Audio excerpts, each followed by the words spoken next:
Eu tenho certeza que você pelo menos já ouviu falar do podcast A Mulher da Casa Abandonada. O podcast foi feito pelo jornalista Chico Felitti em parceria com a Folha de São Paulo e deu super o que falar. Para além de um storytelling, de um roteiro muito bem feito, esse podcast trata de um assunto que para mim é muito importante e imprescindível e que me fez lembrar 5 livros. E é sobre isso que eu quero falar com vocês hoje. Bora lá? Mas antes, não esquece, se você ainda não se inscreveu, se inscreve aqui no canal, ativa o sininho, deixa seu like, seu comentário, ajuda o canal a crescer. Vamos lá?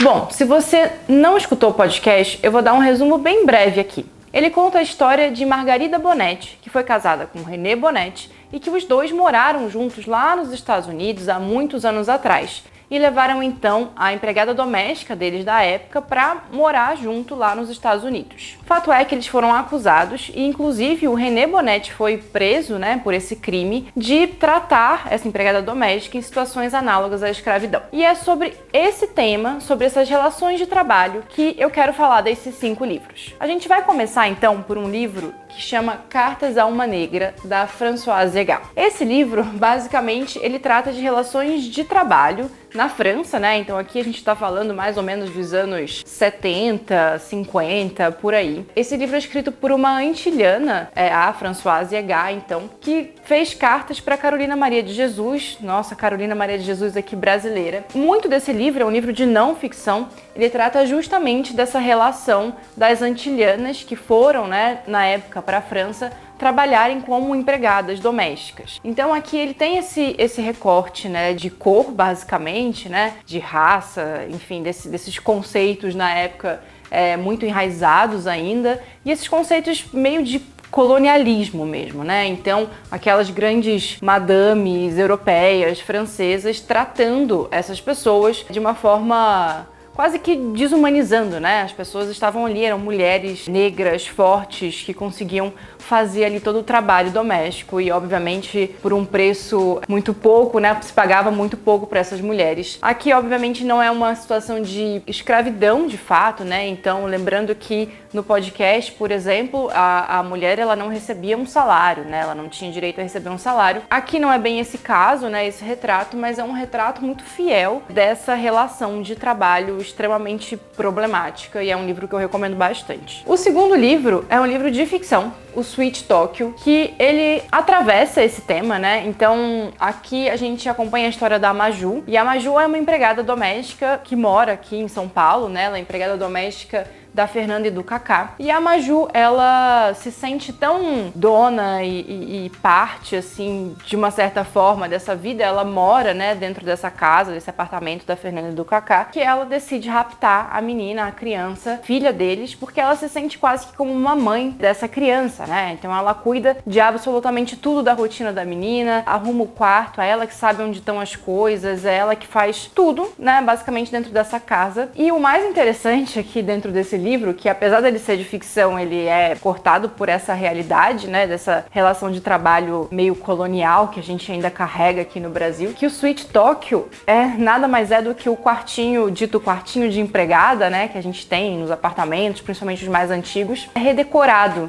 Então eu acho esse nome e essa simbologia, muito, muito forte, porque na verdade é uma relação ainda análoga que a gente tinha antigamente, de escravidão e de exploração desse trabalho, mas é quase como ela fosse redecorada, como se ela fosse remodelada, assim. Então eu achei esse título e essa analogia muito forte. O quarto aqui que a Maju mora tem essa temática Tóquio, que a Fernanda mandou decorar, e ela acha que isso faz disso um ambiente bom, um ambiente agradável. Então aqui, lembrando, uma ficção, e também é mais um paralelo do que, de fato, esse trabalho análogo à escravidão que ainda existe, e não é exatamente esse o retrato, mas eu acho que é um resquício aqui dentro desse livro. Bom, o terceiro livro, que parece que não tem muito a ver, mas na minha cabeça pelo menos tem a ver, Um Teto Todo Seu, da Virginia Woolf. E esse livro aqui não fala de relações de trabalho especificamente, mas ele fala da relação da mulher, e a conclusão desse livro aqui, né, que dá inclusive o título a ele, é que tudo que uma mulher precisa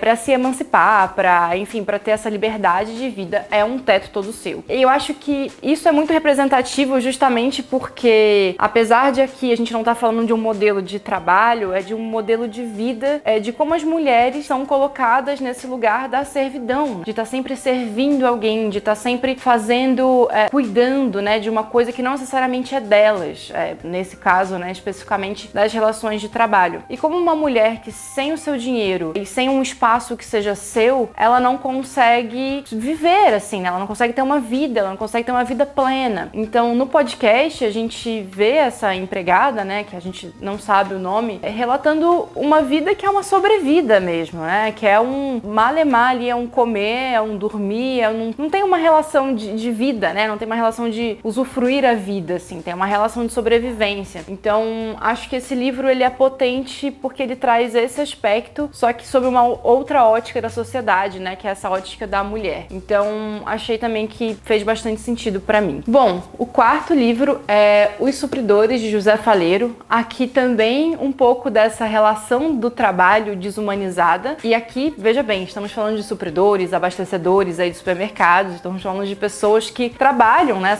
É uma força de trabalho registrada. Então aqui temos dinheiro, temos tudo envolvido, né? Tudo legalizado aqui. Mas ao mesmo tempo, tem uma frase nesse livro que me tocou bastante, que um dos personagens, o Pedro, ele fala que essa relação com o trabalho é quase que uma escravidão, porque basicamente são moradores da periferia, né? Então eles saem da periferia, atravessam a cidade de Porto Alegre, que é onde passa o livro, para trabalhar, trabalham um dia inteiro num trabalho super pesado, né? De carregar peso, vai e vem, vai e vem. E o dinheiro dá basicamente para comer o básico do básico mesmo, assim, e olhe lá, para morar numa casa sem nenhuma estrutura, para ter que, enfim, dividir cômodos e ter uma vida aqui extremamente, de novo, naquele lugar de falta de capacidade de usufruir da vida, né? Porque a única coisa que eles fazem é trabalhar para ganhar esse dinheiro para sobreviver. Então é uma relação de escravidão quase que moderna, assim, e eu acho que esse retrato da periferia que é legalizado e que a gente vê hoje, que a gente está o dia inteiro, na verdade, vendo, né, quem mora numa cidade grande principalmente, vendo e passando pelas ruas, ele é retratado aqui nesse livro, e eu acho que é uma outra ótica desse mesmo problema da desigualdade que acaba levando, né, e da desigualdade e dessa coisa de estar sempre usando o outro, né, espremendo o outro o máximo possível. Obviamente que não é uma escravidão, mas é algo bem próximo, talvez, ou bem parecido com esse lugar. Bom, o último livro, Quarto de Despejo, de Carolina Maria de Jesus, é um livro que não tem essa relação clara do empregador, do empregado, né? Então, da figura de quem explora e quem é explorado, mas aqui é quase que quem é explorado é, né, mais uma vez, a mulher preta dentro de uma sociedade que não abre qualquer espaço para as pessoas estudarem, para as pessoas, enfim, poderem ter uma vida mais digna, né? Então, Carolina Maria de Jesus era uma catadora, né? Catadora de lixo, de papel, sobrevivia do lixo, basicamente, e era uma sobrevivência mesmo, né? E é isso que a gente vê aqui relatado nas páginas desse livro, que é um livro que acho que diz muito sobre a nossa sociedade, né? Ele é um livro lançado nos anos 60, mas que, infelizmente, são as relações que a gente ainda vê, e dentro desse mesmo viés de estar sempre correndo atrás do dinheiro simplesmente para sobreviver de uma forma bem ali na carne. Então, apesar de não ter essa relação do empregador, é quase como que a sociedade fosse esse grande, a figura desse grande empregador, né, que a gente tem do casal, que é o caso que a gente tem no podcast, né, da Margarida e do René Bonetti. Então, a gente não tem essa figura aqui, mas a gente tem quase uma figura da sociedade que vê e permite que isso tudo aconteça o tempo inteiro. Então, é um pouco deste retrato aqui de Carolina Maria de Jesus. Bom, pessoal, é isso. Espero que vocês tenham gostado. Acho que todos esses entretenimentos que tratam de assuntos sérios, eles são muito válidos pra gente expandir um pouco. Então, eu sempre recomendo que, se você viu alguma coisa, leu alguma coisa, enfim, tente expandir um pouco mais esse assunto em outros vieses, em outras artes ou em outras fontes de informação, porque eu acho que a discussão por trás dessas linhas vale muito mais do que tudo. Espero que vocês tenham gostado, um super beijo e até o próximo vídeo.